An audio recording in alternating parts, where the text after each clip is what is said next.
Hi guys, I'm your host Julia Żywicka. In our last episode, we looked at how smart economic analysis helps our client make better investments. Today we are going even deeper. Before we design anything, before we recommend a single machine, we ask one question.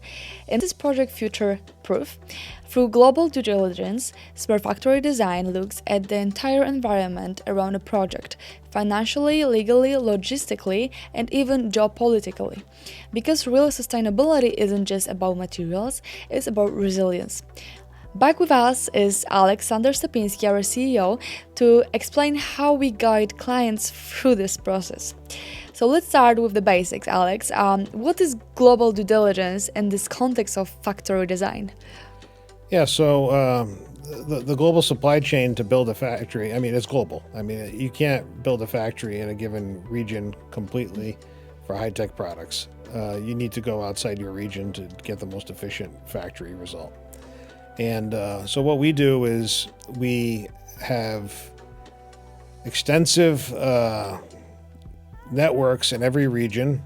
We're constantly pinging those networks, whether it's remotely, where we're talking to people, or face-to-face meetings. We do face-to-face meetings with many of our key partners every quarter. We're in every region of the world, every, say, 4 to 8 weeks, we're doing a tour somewhere. So, even you, a few weeks ago, we went to what? We have London. Yeah, we have London, Tokyo, Hawaii, Las Vegas, all in 1 week. Amsterdam, All in 1 week, visiting partners and clients and everywhere. And we have a good process for doing that. We do that typically in 1 week. I don't know many people who do one circle around the world. It's not every week. Something that everybody does. Yeah, it's not something that everybody does, but we get a lot of value in that. And most people, when they go to spec out equipment for a project, they rely on the local reps to do the due diligence for them and compare things. And then when they do go on a trip, a lot of the time, people in factories don't travel that often. When I was buying equipment for factories, when I was earlier in my career, the trips are more one-off trips. You do a few one-off trips, and it's like a big adventure. So, one thing is there's cultural differences. The other thing is, wow, you're in some cool place maybe, or it's a bad place, depends where you get the equipment from. Well, yeah. And but all places are good, I guess, the first time, right? And then you're more thinking about the adventure and the tourism than you are the actual machinery. So with us, we're kind of, I guess, a little too experienced with the travel that it's not that big a deal for us to go to a different location. It's like going down the street. It's like naturally. It's natural now, right? So we don't really have too much time for the tourism. Well, we'll take a day every once in a while, but when we go on a trip, it's usually very efficient. Yeah. Our plan is very efficient. We have an agenda. We're in and out. We go and look what we need to do. If there's reference checks that need to be done, we do the reference checks. It's very busy. It's very busy, as you can say from your trip, right? Yeah. And so we get a lot done in a short time. We rinse and repeat. We keep doing it again and again and again at a high frequency, so we stay abreast of all the latest technological trends globally. We know how beta machines are performing in the field. We get feedback from the field. Whenever we do these circles, we have our touch points face-to-face, we have our touch points online, and it's also how you do it. So we don't trust just what somebody says. We'll bring our test vehicles, we'll evaluate something ourselves. We got to go see something in person. We'll bring a maintenance guy with us and say, okay, let's really look at this, what's inside this machine, because, the marketing can be very thick sometimes. Yeah. That's what we do. Yeah, so it's not just checking a few numbers. It's like understanding the ecosystem around the factory, everything that could affect its success. So what are some of the key areas we evaluate when performing due diligence? Like, what are the main components we assess? We have organizational, technical, and commercial. Yeah, those are the three aspects of due diligence. So it's not just about buying equipment. It's when you're putting a new factory or a new process in a location, the first question is, do you have the people to support it? That's always the first question. and because that affects the whole design schema. If you don't have the people to support it, it's a completely different design than if you do have the people. And it doesn't have to be, but usually there's cash flow challenges. So you have to decide how you're going to go forward, how much cash you're going to put into CapEx and whatnot versus with continued operating costs, which depending on the product mix, sometimes people make sense, sometimes they don't. Okay, so the organizational side, we'll go and see what's available for labor, and we'll try to design we'll give an organizational model based on what's available in a given area, or when we don't have an area, because some cases people want to do an investment and they don't have a location selected. So it's a different organizational plan if it's in a big city versus it's out somewhere that's hard to get to, where it's complicated. Where the industry is not present or something, or it's in an area where there's a concentration of industry players, and you can take people from different places, or it's a more isolated area. And then some projects, we have the experience that says sometimes experienced people are very bad for a project. So that they come in and they make you converge with your competitors, and then there's no technical advantages anymore because they brought all their pre-existing ideas with them, and they fought over it because they don't know any other way. And that's one issue. On the flip side, you have, it's type 1 versus type 2 error. The type 2 error in this case is, I don't have any experience and I don't know what to do. So there's pluses and minuses to each of these, but generally with the new projects, clean slates are better for most of the employees, with a few experienced people. But it's very dependent on what kind of equipment and the technology. Yeah. Higher tech, more R&D. So we go and we help them design this organization, and then once they decide on what the area can support or where their factory is going to be, then we kind of make the design plan. In terms of commercial and technical strategy, it's really what product do they want to build? That's the technical strategy and the commercial strategy, right? So are they building it for themselves? Are they going to be selling it to the market? What's the expected life cycle of this product? Do we have to replace it in X number of years? What are we going to replace it with? Is it like 2-stack vias now? It's going to be 4 in a few years. Is it going to be different materials, higher speed materials? Do we need different conditioning processes, different lamination technologies, different desmear? All of these things are taken into consideration. Yeah, that's incredibly thorough. And I imagine the due diligence process must vary depending on where the client is and what industry they are in. So how does the process adapt to different markets or regions? For example, Europe versus Asia. Well, you could say that culturally very, very different areas. So in Europe,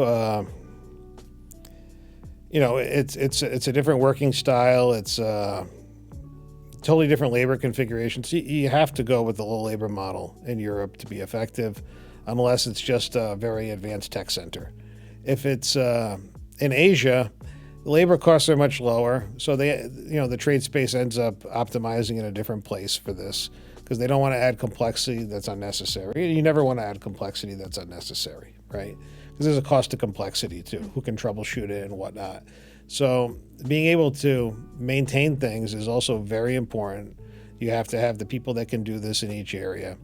In terms of the model for due diligence in each area, let's say the European market, the North American market's the most aggressive relative to risk. Europe's in the middle. Asia's the most conservative from our experience.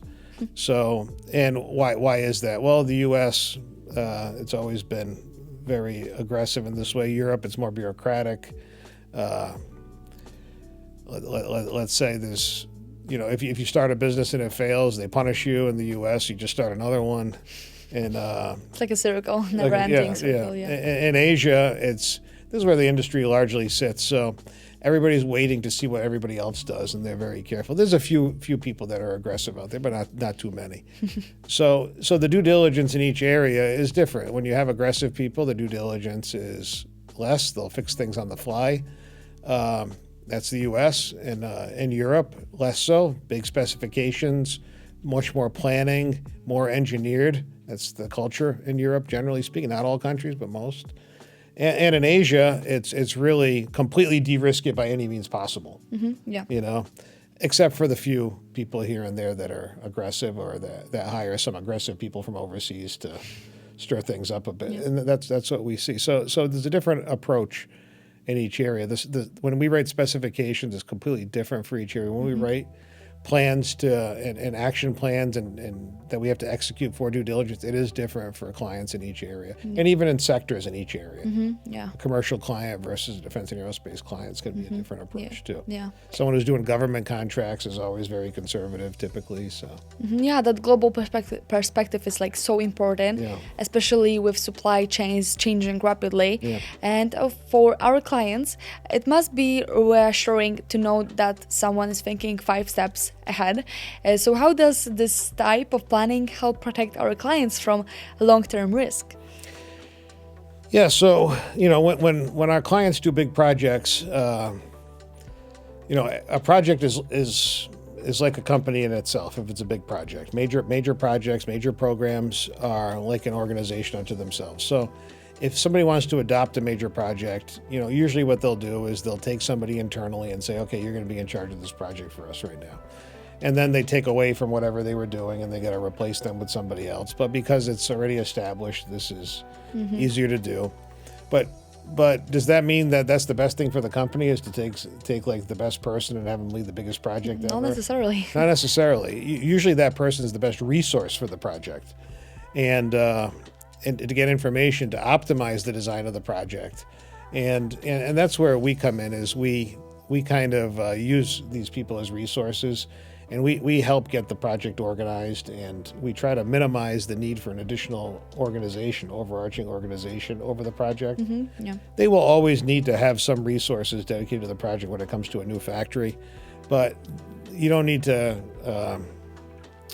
take away from your existing operations too much, or take too much risk and bring a team together that's never worked together, that has no experience working together. It might not be optimized skill-wise for this project. So that's where we try to help that, and we're de-risking the project. So that's what we do. Yeah, I love the phrase designing for resilience. And can you share an example, like project where global due diligence changed the direction or strategy of a factory, like a real case where due diligence helped avoid major risks? Yeah, all of our projects recently, we've really avoided major risks. So we've had one project where they didn't go forward because it was a pipe dream what they had planned in the beginning anyway. We have other projects where they were looking for me to design a cost reduction plan for something, and then I came up with such information that they ended up building their own factory. So they wanted me to reduce the cost of something they're buying overseas, and this has happened twice to me so far. And the next thing you know, they're building their own factory because I identify all these things that the current source cannot implement. Okay. Yeah. Okay, in the course of due diligence. So those are my personal examples right there. Other aspects.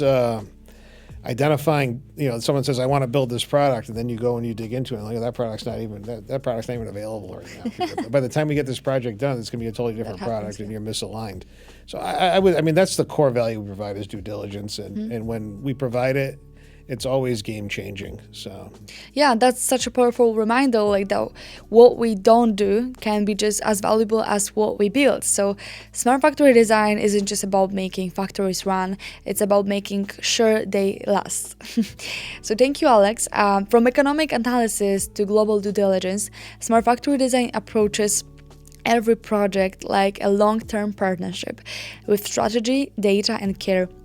That brings us to the end of this podcast episode. If you've been listening along, we hope you now see factories not as fixed structures, but as living systems that can be smarter, greener, and stronger. I'm Julia Żywiecka. Thanks for joining us. And remember, smart factories don't just produce, they evolve. Thank you. Thanks.